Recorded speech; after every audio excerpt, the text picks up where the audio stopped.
Hello friends, welcome to the success Kendra. Friends देखिए, आज इस वीडियो में हम लोग Bihar SSC third CGL vacancy 2022 यानी कि सचिवालय सहायक भर्ती 2022 के लिए जो हम लोगों ने नया प्रैक्टिस सेट सीरीज स्टार्ट किया हुआ था, उसी को आगे बढ़ाते हुए आज हम लोग सेट नंबर 4 को डिस्कस करेंगे। देखिए फ्रेंड्स, आपके एग्ज़ाम में बहुत ही कम समय बचा हुआ है। आपका एग्ज़ाम जो है 26 और 27 नवंबर 2022 को लिया जाएगा। और देखिए, पिछले 12 साल के जो प्रश्न हैं बिहार एसएससी के द्वारा पूछे गए, उन सभी प्रश्नों को मैं सब्जेक्ट वाइज कवर करवा रहा हूं। आज मैंने इतिहास के प्रश्नों को कवर करवाया हुआ है। अगर आपने नहीं देखा है तो देख लीजिएगा, लिंक डिस्क्रिप्शन बॉक्स में मिल जाएगा। चैनल पर अगर आप पहली बार विजिट कर रहे हैं तो चैनल को सब्सक्राइब करके बेल आइकन को ज़रूर दबा लीजिएगा, ताकि जब भी कोई भी इंपॉर्टेंट वीडियो सचिवालय सहायक भर्ती से संबंधित अपलोड किया जाए तो उसका नोटिफिकेशन सबसे पहले आपके पास पहुंच जाए। तो चलिए फ्रेंड्स, बिना देरी किए हुए सेशन आज के स्टार्ट करते हैं। पहले प्लीज़ वीडियो को लाइक कर दीजिए और जब सेशन समाप्त होगा तो इसको शेयर भी जरूर कर दीजिएगा। फ्रेंड्स, आज के सेशन का पहला प्रश्न पढ़ेंगे। देखिए, पहला प्रश्न है कि संविधान के 42वें संशोधन द्वारा निम्नलिखित में से कौन सा सिद्धांत राज्य की नीति के निर्देशक तत्वों में जोड़ा गया था। देखिए, अगर आपको आंसर पहले से पता है तो आप आंसर कमेंट में देकर के बताते चलिएगा। साथ ही साथ जो भी मैं एक्सप्लेन करूंगा उसको ध्यान से जरूर सुनिएगा। इससे क्या होगा कि एक प्रश्न के साथ साथ आपके 2 से 3 प्रश्न जो है कवर होते चलेंगे। अब यहाँ पर ध्यान दीजिएगा फ्रेंड्स, 42वां संविधान संशोधन जो हुआ था ये 1976 में हुआ था। इसको लघु संविधान कहा जाता है, यानी कि मिनी कॉन्स्टिट्यूशन कहा जाता है। इसके द्वारा संविधान में व्यापक परिवर्तन लाए गए थे। और देखिए, इसी के तहत जो है संविधान की प्रस्तावना में समाजवादी, धर्मनिरपेक्ष, एकता और अखंडता शब्द जोड़े गए थे। साथ ही साथ सभी नीति निर्देशक सिद्धांतों को मूल अधिकारों पर सर्वोच्चता सुनिश्चित की गई थी। तो ये भी आप ध्यान रखिएगा। इसके अंतर्गत संविधान में मौलिक कर्तव्यों को जो है अनुच्छेद 51 का भाग 4 क के अंतर्गत जोड़ा गया था। तो कम से कम इतना आप जरूर ध्यान रखिएगा। और देखिए, ये जो पूछा गया है इसका राइट आंसर आपका हो जाएगा ऑप्शन नंबर यहाँ पर बी हो जाएगा, उद्योगों के प्रबंधन में कामगारों की सहभागिता। देखिए, जो 42वां संविधान संशोधन हुआ था फ्रेंड्स, इसके तहत जो है अनुच्छेद 43A, ठीक है, याद रखेंगे, अनुच्छेद 43A के माध्यम से श्रमिकों की प्रबंधन में भागीदारी सुनिश्चित की गई थी। तो ये आर्टिकल आप जरूर याद रखिएगा। ऑप्शन नंबर बी इसका करेक्ट आंसर हो जाएगा। सभी ऑप्शंस को एक बार ध्यान से देख लीजिए।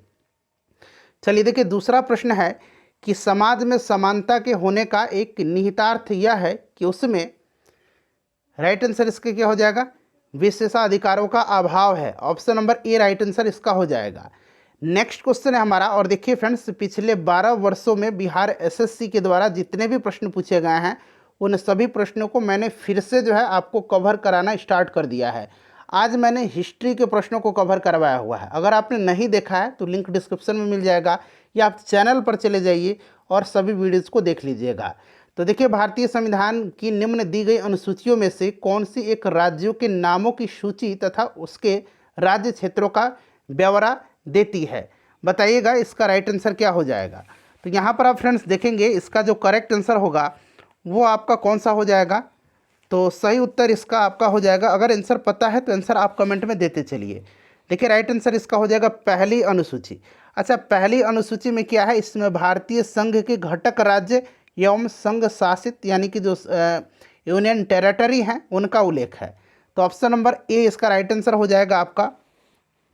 उसके बाद यहाँ पर देखिएगा दूसरी अनुसूची में क्या है, यहाँ पर ध्यान दीजिएगा। तो दूसरी अनुसूची में जो है इसमें क्या दिया गया है, तो फ्रेंड्स इसमें भारतीय राज्य व्यवस्था के विभिन्न पदाधिकारियों की जो है इसमें वेतन, भत्ते, पेंशन आदि का उल्लेख किया गया है। तीसरी में क्या है, तो तीसरी में फ्रेंड्स जो विभिन्न पदाधिकारी हैं उनके पद ग्रहण के समय ली जाने वाली शपथ का उल्लेख है। और चौथी अनुसूची में जो है विभिन्न राज्यों तथा संघीय क्षेत्रों की राज्यसभा में प्रतिनिधित्व का विवरण दिया गया है। नेक्स्ट क्वेश्चन है कि नागरिकता से संबंधित प्रावधान कौन से भाग में है। यहाँ पर ध्यान दीजिएगा, यह भाग 2 में है, अनुच्छेद 5 से लेकर के अनुच्छेद 11 तक में। अच्छा, भाग 1 में क्या है, फिर भाग 1 में संघ उसका राज्य क्षेत्र है, अनुच्छेद 1 से लेकर के 4 तक में। भाग 3 में मौलिक अधिकार है, फंडामेंटल राइट्स हैं, अनुच्छेद 12 से लेकर के 35 तक में। और भाग 4 में क्या है, नीति निर्देशक तत्व है, 36 से लेकर के 51 तक में। तो इन सबको ध्यान रखिएगा। ऑप्शन नंबर बी इसका राइट आंसर हो जाएगा। पूरी डिटेल में मैं आपको यहाँ पर कवर कराते चलूँगा। देखिए, जबरन हिरासत में रखने के विरुद्ध रिट जारी करना संबंधित है। अच्छा, 5 प्रकार की रीट जारी करने का अधिकार जो है सुप्रीम कोर्ट का है अनुच्छेद 32 के तहत, इसको ध्यान रखेंगे। इसका करेक्ट आंसर हो जाएगा बंदी प्रत्यक्षीकरण से। उसके बाद देखिएगा कि लोकसभा में आंग्ल भारतीय समुदाय का प्रतिनिधित्व भारतीय संविधान के किस अनुच्छेद में है? अनुच्छेद में था, बना लीजिए, क्योंकि इसे अब समाप्त कर दिया गया है। तो ये आपका हो जाएगा ऑप्शन नंबर बी, अनुच्छेद 331 में। ठीक है, लोकसभा में जो है एंग्लो इंडियन का 2 सदस्य जो है फ्रेंड्स, ये आपका मनोनीत किया जाता था। उसके बाद देखिएगा कि निम्नलिखित में से कौन भारत को धर्मनिरपेक्ष राज्य वर्णित करता है? तो फ्रेंड्स यह संविधान की प्रस्तावना में है, आपने पढ़ा भी होगा। ऑप्शन नंबर बी इसका राइट आंसर हो जाएगा। उसके बाद देखिएगा कि मूल कर्तव्य, यहाँ देखिए मूल कर्तव्य है, मूल अधिकार नहीं है। मूल कर्तव्यों का उल्लेख संविधान में कब किया गया था?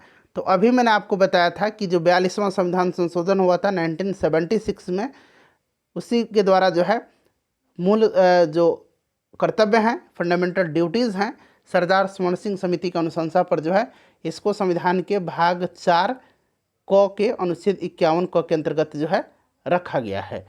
नेक्स्ट क्वेश्चन है कि वर्तमान समय में, ध्यान दीजिएगा यहाँ पर, वर्तमान समय में यहाँ पर भारतीय संविधान के अंतर्गत संपत्ति का अधिकार है एक। कल वाली वीडियो में मैंने आपको बताया था कि संपत्ति का अधिकार पहले मौलिक अधिकार था, लेकिन अब ये विधिक अधिकार हो गया है। 44वां संविधान संशोधन के तहत जो है इसको हटा दिया गया था मौलिक अधिकार की सूची से, तो ये एक वैधानिक अधिकार है। उसके बाद देखिएगा कि उच्चतम न्यायालय के किस मामले के निर्णय के कारण संविधान के अनुच्छेद 21 के कार्यक्षेत्र का विस्तार कर शिक्षा के अधिकार को उसमें शामिल किया गया था? तो ये आपका हो जाएगा उन्नी कृष्णन बनाम आंध्र प्रदेश राज्य। ऑप्शन नंबर ए जो है इसका राइट आंसर हो जाएगा, अनुच्छेद 21, ध्यान रखिएगा। चलिए उसके बाद देखिएगा कि हाल ही में, यहाँ पर देखिएगा थोड़ा सा मैं छोटा कर देता हूँ ताकि प्रश्न आपको पूरे स्क्रीन पर एडजस्ट हो जाए। हाल ही में किस देश ने हेपेटाइटिस सी के लिए रविदासवीर नामक पहली सस्ती दवा विकसित की है? बताइए इसका करेक्ट आंसर क्या हो जाएगा? तो फ्रेंड्स यह मलेशिया हो जाएगा। देखिए पिछले 1 साल के करंट अफेयर्स को आपको तैयार करना है। चलिए अगला प्रश्न है कि जुलाई 2021 में पूर्वोत्तर का पहला बांस औद्योगिक पार्क लॉन्च किया है, तो यह किस राज्य ने किया है? तो यह किया है असम ने। नेक्स्ट क्वेश्चन है कि हाल ही में सिंधु घाटी सभ्यता का प्रथम स्थल, देखिए प्रथम स्थल है इसीलिए इंपॉर्टेंट है, पहला जहाँ भी शब्द जुड़ जाए वह अपने आप में प्रश्न इंपॉर्टेंट हो जाता है। देखिए प्रथम स्थल जो है सिंधु घाटी सभ्यता का कौन सा है जिसे यूनेस्को द्वारा विश्व विरासत स्थलों की सूची में जो है शामिल किया गया है? तो फ्रेंड्स यह गुजरात का धौलावीरा है। यह सिंधु घाटी सभ्यता का पहला स्थल है जिसको कि यूनेस्को की विश्व विरासत स्थल की सूची में शामिल किया गया है, और यह भारत का 40वां विश्व धरोहर स्थल के रूप में इसे शामिल किया गया है। धौलावीरा राइट आंसर इसका हो जाएगा। नेक्स्ट क्वेश्चन है हमारा कि भारत का पहला ग्रीन हाइड्रोजन प्लांट किस शहर में लगाया गया? तो देखिए भारत का पहला ग्रीन हाइड्रोजन प्लांट जो है यह मथुरा में लगाया गया है। ये 2021 का करंट अफेयर्स है, और अभी रिसेंटली 2022 का मैं करंट अफेयर आपको बता रहा हूँ, अप्रैल माह का। ध्यान दीजिएगा, आयल इंडिया लिमिटेड, ठीक है, OIL यानी कि आयल इंडिया लिमिटेड के द्वारा असम में अपने जोरहाट पंप स्टेशन पर भारत का पहला 99.999% यानी कि आप कह सकते हैं लगभग 100% शुद्ध ग्रीन हाइड्रोजन पायलट प्लांट यानी कि ग्रीन हाइड्रोजन पायलट प्लांट शुरू किया गया है। कहाँ पर? तो असम के जोरहाट में। चलिए उसके बाद देखिएगा अगला प्रश्न है, अब यहाँ पर देखिएगा ये टोक्यो शब्द हटा लीजिए, ठीक है। ओलंपिक 2024 का आयोजन कहाँ किया जाएगा? तो फ्रांस में किया जाएगा। 2028 वाला अमेरिका में किया जाएगा। 2032 वाला ऑस्ट्रेलिया में किया जाएगा। कल ही मैंने आपको बताया था, ऑस्ट्रेलिया के ब्रिस्बेन में।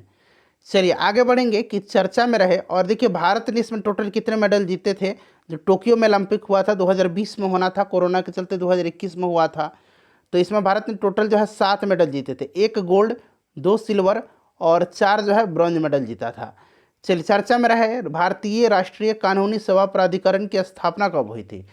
देखिए ध्यान दीजिएगा, राष्ट्रीय विधिक सेवा प्राधिकरण इसको कहा जाता है, नेशनल लीगल सर्विसेज अथॉरिटी, ठीक है। इसकी स्थापना 1995 में यानी कि 1995 में विधिक सेवा प्राधिकरण अधिनियम 1987 के तहत किया गया था, 1995 में। नेक्स्ट क्वेश्चन है कि हाल ही में किस बैंक के द्वारा health and wellness savings account launch किया गया है? तो ये आपका सर्वोदय लघु बैंक है। अगला प्रश्न करेंगे कि भारत का प्रथम ग्रीन हाइड्रोजन प्लांट किसके द्वारा स्थापित किया गया है? तो अभी मैंने आपको बताया था यह स्थापित किया गया है किसके द्वारा। तो फ्रेंड्स ये जो है किया गया है किसके द्वारा, तो फ्रेंड्स इंडियन ऑयल कॉरपोरेशन यानी कि आईओसी के द्वारा मथुरा उत्तर प्रदेश में। लेकिन अभी रिसेंटली 2022 में जो है मैंने बताया था ना कि ऑयल इंडिया लिमिटेड यानी कि OIL, ठीक है, इसके द्वारा जो है असम के अपने जोरहाट पंप स्टेशन पर भारत का पहला 99.999% शुद्ध हाइड्रोजन पायलट प्लांट, इस तरह से अगर प्रश्न पूछेगा तब आपका असम जोरहाट हो जाएगा। और पहला जो है ये आपका हो जाएगा IOC के द्वारा मथुरा में। नेक्स्ट क्वेश्चन है हमारा कि किसने भारतीय राष्ट्रीय कांग्रेस पर प्रार्थना याचना तथा विरोध की राजनीति करने का आरोप लगाया है। तो फ्रेंड्स ये लगाया है किसने, बाल गंगाधर तिलक ने, यानी कि ऑप्शन नंबर इसका जो है बी आपका करेक्ट आंसर हो जाएगा। बाल गंगाधर तिलक को किसने अशांति का जनक कहा है, तो ये वैलेंटाइन सिरोल ने कहा है। ऑप्शन नंबर बी हो जाएगा इसका राइट आंसर। चलिए आगे बढ़ेंगे। नेक्स्ट क्वेश्चन यहाँ पर है, देखिए वैलेंटाइन सिरोल यहाँ पर दिया गया है, option number D right answer हो जाएगा। उसके बाद देखिएगा किस घटना के बाद गांधी जी ने असहयोग आंदोलन को अपनी हिमालय जैसी भूल बताई थी। असहयोग आंदोलन 1 अगस्त 1920 को स्टार्ट हुआ था और देखिए 5 फरवरी 1922 को चौरी चौरा का कांड हुआ था, ठीक है। और इसी के चलते महात्मा गांधी दुखी हो गए और असहयोग आंदोलन को स्थगित करने का घोषणा किया था। और देखिए ये चौरी चौरा कांड जो है ये उत्तर प्रदेश गोरखपुर में हुआ था, तो इसको भी ध्यान रखेंगे। ऑप्शन नंबर ए इसका राइट आंसर हो जाएगा। और इसी को इन्होंने हिमालय जैसी भूल बताई थी। भारत छोड़ो प्रस्ताव का आलेख बनाया गया था, तो ये बनाया गया था महात्मा गांधी जी ने बनाया था इसको। चलिए आगे बढ़ेंगे। नेक्स्ट क्वेश्चन है कि भारत छोड़ो आंदोलन के समय निम्न में से किसने कांग्रेस रेडियो का प्रसारण किया था। तो ये किया था किसने, उषा मेहता ने। ये क्वेश्चन इंपॉर्टेंट है, ध्यान रखिएगा। उसके बाद देखिए सितंबर 2021 में किस राज्य द्वारा पैरालंपिक विजेता अवनी लेखरा को बेटी बचाओ बेटी पढ़ाओ का ब्रांड एम्बेसडर बनाया गया। तो ये कौन सा राज्य है, तो यह राज्य जो है ये राजस्थान है, ठीक है। चलिए आगे बढ़ेंगे कि हाल ही में किस देश द्वारा स्वयं का ऊर्जा द्वीप बनाने की घोषणा की गई है। तो यह देश जो है यह डेनमार्क है। भारत का पहला स्पेसटेक पार्क कहाँ स्थापित किया जाएगा, तो भारत का पहला स्पेसटेक पार्क जो है ये तिरुवनंतपुरम केरल हो जाएगा इसका राइट आंसर। उसके बाद देखिए हाल ही में किस देश में UPI लॉन्च किया गया है। तो UPI जो है सिंगापुर, उसके बाद भूटान और फिर नेपाल में किया गया है। तो यहाँ पर देखिए भूटान हो जाएगा। दरअसल ये करंट अफेयर का क्वेश्चन है, हाल ही में जब ये प्रश्न दिया गया था उस समय का आया, तो भूटान। अब नेपाल में भी हो गया है। UPI का फुल फॉर्म भी जान लीजिएगा, हो सकता है पूछा जाए, यूनिफाइड पेमेंट इंटरफेस। चलिए उसके बाद देखिए भारत ने किस देश के साथ 1 की प्राप्ति हेतु समझौता किया है। राइट आंसर इसका क्या हो जाएगा बताइए, करेक्ट आंसर इसका हो जाएगा आपका रसिया के साथ। अगला प्रश्न है कि भारत सरकार द्वारा कब तक गरीबों को फोर्टिफाइड चावल उपलब्ध कराने की घोषणा की गई है। तो फ्रेंड्स ये किया गया 2024 तक फोर्टिफाइड चावल उपलब्ध कराने की घोषणा। नेक्स्ट क्वेश्चन है हमारा कि हाल ही में भारत के किन राज्यों में रामसर आर्द्रभूमियों का चयन किया गया है। अच्छा ये प्रश्न अभी उतना महत्वपूर्ण नहीं है, मेरे ख्याल से वर्तमान में 75 रामसर साइट है इंडिया में। ये पहले आप कंफर्म होके मुझे कमेंट करिए कि क्या मैं सही बता रहा हूँ। देखिए उस समय जो है रामसर आर्द्रभूमि जो ऑप्शन में दिया गया है, तो देखिए उस समय के हिसाब से मैं आपको बता देता हूँ। उस समय जो है फ्रेंड्स देखिए गुजरात के और हरियाणा के, गुजरात के जो है थोल झील वन्य जीव अभयारण्य, ठीक है, इसको शामिल किया गया था। वधावन वेटलैंड को शामिल किया गया था। और हरियाणा के सुल्तानपुर राष्ट्रीय उद्यान को और भिंडवास वन्य जीव अभयारण्य को शामिल किया गया था। तो ए और बी दोनों राइट आंसर हो जाएगा। प्रश्न थोड़ा सा पुराना है, लेकिन प्रश्न जो है इम्पॉर्टेंट है, बहुत पुराना नहीं है। 2021 का ये करंट अफेयर है, लास्ट 2021 का। देखिए वृक्षारोपण नीति लागू करने वाला राज्य अथवा केंद्र शासित प्रदेश कौन सा है, तो ये आपका हो जाएगा दिल्ली। चर्चा में रहा सोन चिरैया ब्रांड किसके द्वारा लॉन्च किया गया है। तो सोन चिरैया ब्रांड जो है यह आवास एवं शहरी मामलों के मंत्रालय के द्वारा जो है यह किया गया है। तो आवास और शहरी विकास हो जाएगा, ऑप्शन नंबर इसका सी राइट आंसर हो जाएगा। टोक्यो ओलंपिक 2020 में भारत का स्थान क्या रहा था। अच्छा भारत ने अभी टोटल कितने 7 मेडल जीते थे, 1 स्वर्ण 2 रजत और 4 कांस्य। स्वर्ण पदक नीरज चोपड़ा ने भाला फेंक यानी कि जैवलिन थ्रो में जीता था, याद रखिएगा। और इसमें भारत का स्थान 48वां था। उसके बाद देखिए चर्चा में रही काकोरी ट्रेन एक्शन। पहले काकोरी ट्रेन षड्यंत्र कांड इसको कहा जाता था, अब इसका नाम बदल के कि काकोरी ट्रेन एक्शन कर दिया गया है। किस संगठन के द्वारा यह संपादित की गई थी, तो यह घटना कब हुई थी, तो फ्रेंड्स काकोरी ट्रेन एक्शन जो है यह आपको 9 अगस्त 1925 को लखनऊ जिले के काकोरी रेलवे स्टेशन पर ट्रेन से सरकारी खजाने को लूटने की घटना को अंजाम दिया गया था। और यह अंजाम दिया था किसने, तो यह दिया था हिंदुस्तान रिपब्लिक एसोसिएशन, जो HRA के जो मेंबर्स थे उन्हीं ने। उसके बाद देखिए 2 ओलंपिक पदक जीतने वाली पहली भारतीय महिला कौन बन गई हैं, बताइए राइट आंसर इसका क्या होगा। तो देखिए फ्रेंड्स इसका जो करेक्ट आंसर हो जाएगा ये PV सिंधु हो जाएगा। उसके बाद देखिए हड़प्पा काल की मुद्राओं के निर्माण में मुख्यतः किस पदार्थ का उपयोग किया जाता था, बताइए किस पदार्थ का उपयोग किया जाता था, तो ये पदार्थ था सेल खड़ी। उसके बाद देखिए वैदिक काल में प्रयुक्त पर्जन्य शब्द किससे संबंधित है, तो पर्जन्य शब्द जो है यह संबंधित है बादल के लिए। उसके बाद देखिएगा कि बौद्ध साहित्य में 6 महानगरों का जिक्र आता है, निम्नलिखित में से कौन उन 6 महानगरों में शामिल नहीं है, बताइए। ध्यान दीजिएगा, देखिए ये 6 महानगर जो हैं ये कौन कौन से हैं, तो राजगिरी है, चंपा है, काशी है, श्रावस्ती है, साकेत है और कौशाम्बी है, पाटलिपुत्र नहीं है। उसके बाद देखिए विक्रम संवत, ये क्वेश्चन तो आपको कमेंट करके बताना है, कल ही मैंने आपको बताया था, ठीक है। चलिए उसके बाद देखिएगा कि निम्नलिखित में से कौन सा शासक गुलरुखी उपनाम से कविता लिखता था, तो यह कौन था, तो यह था आपका सिकंदर लोदी। उसके बाद देखिएगा कि किस नदी को, अच्छा सिकंदर लोदी से याद आया था, इसने 1504 में आगरा शहर स्थापित किया था, और कल वाली वीडियो में मैंने उल्टा 1540 बोल दिया था, तो इसको आप लोग सुधार लीजिएगा। देखिए किस नदी को विजयनगर और बहमनी राज्य की सीमा माना गया था, तो यह जो नदी थी यह नदी थी कृष्णा नदी, ठीक है, कृष्णा नदी याद रखेंगे आप। उसके बाद देखिएगा कि तुजुके बाबरी किस भाषा की पुस्तक है, तुजुके बाबरी जो है बाबर ने अपनी आत्मकथा लिखा था तुर्की भाषा में, और बाद में फारसी में इसका अनुवाद किसने कराया था, तो अब्दुल रहीम खाने खाना ने किया था, ठीक है। चलिए आगे बढ़ेंगे, नेक्स्ट क्वेश्चन कर लेंगे, किस मुगल शासक ने 2 अस्पा और सिंहस्मा की प्रथा शुरुआत की थी, तो बहुत ही सिंपल सा क्वेश्चन है, यह जहांगीर ने शुरू किया था। उसके बाद देखिए प्रथम फैक्ट्री अधिनियम यानी कि कारखाना अधिनियम 1881 किस वायसराय के काल में बना था, तो यह आपका लॉर्ड रिपन के समय में हुआ था, याद रखेंगे। भारत में स्थानीय स्वशासन का जनक कहा जाता है लॉर्ड रिपन को, ऑप्शन नंबर ए इसका राइट आंसर हो जाएगा। उसके बाद देखिए निम्नलिखित में से फ्रेंड्स थोड़ा सा जल्दी में कवर करेंगे, चूँकि 90 क्वेश्चन इस वीडियो में हम कवर करेंगे, ठीक है, तो वीडियो काफ़ी लंबी ना हो जाए इसलिए थोड़ा जल्दी जल्दी हम लोग वीडियो को कवर करते चलेंगे। निम्नलिखित में से कौन सा भारत का एकमात्र यहूदी वायसराय था, तो यह आपका लॉर्ड रेडिंग था। 1857 के संग्राम का सरकारी इतिहासकार कौन था, बताइए करेक्ट आंसर इसका, तो यह आपका सुरेंद्र नाथ सेन थे।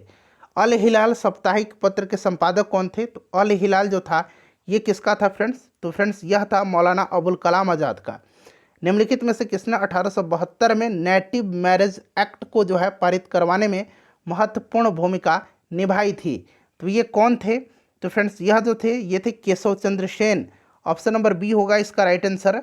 अगला प्रश्न हमारा कि स्वतंत्रता संघर्ष में सबसे कम आयु के शहीद कौन थे, तो सबसे कम आयु के जो शहीद थे ये खुदीराम बोस थे। खुदीराम बोस को फांसी दी गई थी कब, तो याद रखेंगे 11 अगस्त 1908 को दी गई थी।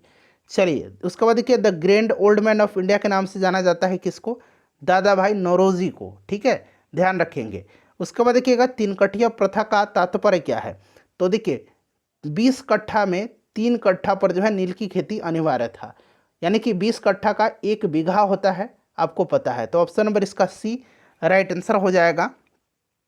रॉलेट एक्ट के विरोध में किसने लगान न देने का आंदोलन चलाने का सुझाव दिया था, तो ये सुझाव दिया था किसने, स्वामी श्रद्धानंद ने, ऑप्शन नंबर डी होगा इसका राइट आंसर, ध्यान रखेंगे स्वामी श्रद्धानंद ने। चलिए उसके बाद नेक्स्ट क्वेश्चन करेंगे, अगला प्रश्न है हमारा अब कि कौन सा अक्षांश भारत को 2 बराबर भागों में विभाजित करता है, तो फ्रेंड्स यह है आपका 20 डिग्री 30 मिनट उत्तर। उसके बाद देखिए काराकोरम श्रेणी हिमालय के किस भाग से संबंधित है, तो काराकोरम जो है यह संबंधित आपका ट्रांस हिमालय से। दंड कारणाय क्षेत्र अवस्थित है, तो फ्रेंड्स दंड कारणाय क्षेत्र जो है यह छत्तीसगढ़ और उड़ीसा हो जाएगा, इसका ऑप्शन बी जो होगा राइट आंसर हो जाएगा, ठीक है, सोच समझ के इसका आंसर देना है आपको। उसके बाद देखिए निम्नलिखित जनजातियों में से कौन सही सुमेलित है, तो यहाँ पर देखेंगे राजी जनजाति उत्तराखंड, ये बिल्कुल सही दिया गया है। ठीक है, बाकी देखिए गद्दी ये हिमाचल प्रदेश की है, जौनसारी जो है ये कहाँ की है, जौनसारी उत्तराखंड की है। भोटिया जो है ये आपका हिमालय से जो सटा क्षेत्र है नेपाल से, लद्दाख वगैरह में पाया जाता है, उत्तराखंड में भी ये पाया जाता है। दूध सागर जलप्रपात किस नदी पर स्थित है, तो ये गोवा में है, मांडवी नदी पर। ऑप्शन नंबर इसका सी राइट आंसर हो जाएगा। चलिए, निम्नलिखित में से कौन सी मृदा को सिंचाई की कम आवश्यकता होती है, तो यह मिट्टी जो है यह काली मिट्टी है, इसको रेगुर मिट्टी के नाम से भी जाना जाता है। इसमें कपास की खेती होती है। काली क्रांति संबंधित किससे है, काली क्रांति संबंधित है कच्चा तेल उत्पादन से। निम्नलिखित में से कौन सा नगर सुमेलित नहीं है, एक तरफ नगर है, दूसरे तरफ वह किस नदी के किनारे स्थित है, यह आपको दिया गया। उर्वरक उत्पादन भूरी क्रांति से संबंधित है। देखिए रॉटरडम जो है यह राइन नदी के तट पर है, हैम्बर्ग इल्वे नदी के, बुडापेस्ट जो है ये सीन नदी का नहीं, सीन नदी के तट पर पेरिस शहर है। ठीक है, पेरिस है सीन नदी के तट पर। बुडापेस्ट जो है ये हंगरी की राजधानी है और ये डैन्यूब नदी के तट पर है, तो यही वाला गलत है, वाशिंगटन पोटोमैक रिवर पर है। ठीक है, चलिए, जापान के निम्नलिखित 4 द्वीपों का उत्तर से दक्षिण सही क्रम क्या है, तो यह क्रम आपका होकाइडो, होन्शु, शिकोकू और क्यूशु है। उसके बाद देखिए भारत में सामुदायिक विकास कार्यक्रम आरंभ हुआ था, तो यह आरंभ हुआ था 2 अक्टूबर 1952 को, पहली पंचवर्षीय योजना के काल में। अगला प्रश्न है कि इसमें से गलत पहचान आपको करना है, तो गलत पहचान करेंगे, राइट आंसर इसका क्या होगा, तो ऑप्शन नंबर ए राउरकेला संयंत्र फ्रांस के सहयोग देश, ये गलत दिया गया है, बाकी सभी सही है। भारत में न्यूनतम समर्थन मूल्य का निर्धारण कौन करता है, तो फ्रेंड्स यह निर्धारण करता है कृषि लागत एवं मूल्य आयोग। विश्व मौसम विज्ञान संगठन WMO का मुख्यालय कहाँ पर स्थित है, तो इसका मुख्यालय जो है यह आपका कहाँ पर है, WMO का मुख्यालय, तो फ्रेंड्स यह जेनेवा में है। ठीक है, कहाँ पर है WMO का मुख्यालय, तो जेनेवा में है, याद रखेंगे। चलिए आगे बढ़ेंगे, अगला प्रश्न कर लेंगे। देखिएगा वैश्विक भूख सूचकांक यानी कि जो हंगर रिपोर्ट है यह कौन जारी करता है, अच्छा WMO वर्ल्ड मेट्रोलॉजिकल ऑर्गेनाइजेशन, याद रखेंगे इसका। ठीक है, और अगर हम इसकी बात करें तो यह 1950 में स्थापित किया गया था। कब किया गया था, 1950 में WMO की स्थापना हुई थी। ठीक है फ्रेंड्स, और अभी मैंने आपको बताया ही इसका मुख्यालय कहाँ पर है, तो यह जेनेवा स्विट्जरलैंड में है। चलिए आगे बढ़ेंगे कि जो भूख सूचकांक है इसको जारी कौन करता है, तो यह कंसर्न वर्ल्ड वाइड और वेल्थ हंगर हाइव के द्वारा जो है यह किया जाता है। ऑप्शन नंबर डी इसका राइट आंसर हो जाएगा। ठीक है, चलिए भारतीय खिलाड़ी सुमित अंतिल का संबंध किससे है, तो ये भाला फेंक है सुमित अंतिल, ध्यान रखेंगे, बहुत ही इंपॉर्टेंट क्वेश्चन है। चलिए अगला प्रश्न हमारा कि पृथ्वी दिवस और ये सुमित अंतिल जो हैं यह पैरालंपिक के खिलाड़ी हैं। पृथ्वी दिवस किस तिथि को मनाया जाता है, तो पृथ्वी दिवस मनाया जाता है कब, 22 अप्रैल के दिन। 22 मार्च को विश्व जल दिवस मनाया जाता है। ठीक है, और 22 मई के दिन जैव विविधता दिवस मनाया जाता है। 22 अप्रैल हो जाएगा। थीम क्या था, तो इन्वेस्ट इन आवर प्लैनेट इस वर्ष 2022 का थीम था। उसके बाद देखिए चैत्रा भूमि समाधि स्थल किस महापुरुष से संबंधित है, तो ये कौन है, ये बाबा साहब अम्बेडकर का हो जाएगा।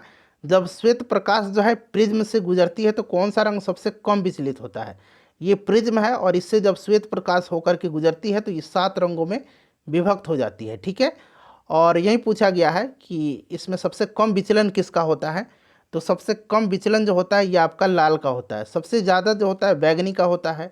लाल का तरंग सबसे ज़्यादा होता है, बैगनी का सबसे कम होता है। कोणीय वेग की जो बीमा है, डायमेंशनल है, फॉर्मूला है, ये कौन सा है, तो ये आपका हो जाएगा ऑप्शन नंबर सी। यहाँ देखिए सुमेलित करना है, प्रतिरोध का मात्रक क्या हो जाएगा, तो ओम हो जाएगा। विद्युत प्रवाह का अच्छा सबसे पहले जो आता है वहीं आप करेंगे। ठीक है, विद्युत प्रवाह का एम्पियर हो जाएगा, बल का न्यूटन हो जाएगा, पावर का वाट हो जाएगा। चलिए उसके बाद देखिएगा कि ल्यूमेन किसका मात्रक है, तो यह ज्योति फ्लक्स का, सूर्योदय के पहले और सूर्यास्त के बाद भी सूर्य अल्प समय के लिए दिखाई देता है। ऐसा होने का कारण क्या है, तो इसका कारण जो है पूर्ण आंतरिक परावर्तन है। उसके बाद देखिए धान की खेत से कौन सी गैस उत्सर्जित होती है, तो यह गैस CH4 है, यानी कि मीथेन है, option number B right answer हो जाएगा। उसके बाद देखिएगा नेक्स्ट क्वेश्चन है हमारा कि चमौली के रैणी गांव में किसके नेतृत्व में वन कटाई विरोध में आंदोलन चलाया गया था? तो फ्रेंड्स यह चलाया गया था गौरा देवी हो जाएगा, ठीक है। चलिए उसके बाद देखिएगा कि सिमलीपाल राष्ट्रीय उद्यान कहाँ पर है? तो सिमलीपाल उड़ीसा में है। किस वृक्ष को पर्यावरण का शत्रु कहा जाता है? तो यह वृक्ष जो है यह यूकेलिप्टस है। नेक्स्ट क्वेश्चन है कि निम्नलिखित में से कौन सा डीएनए में नहीं पाया जाता है? डीएनए में नहीं पाया जाता है यूरासिल, ठीक है। उसके बाद आगे बढ़ेंगे, नेक्स्ट क्वेश्चन कर लेंगे कि निम्नलिखित में से कौन सुमेलित नहीं है?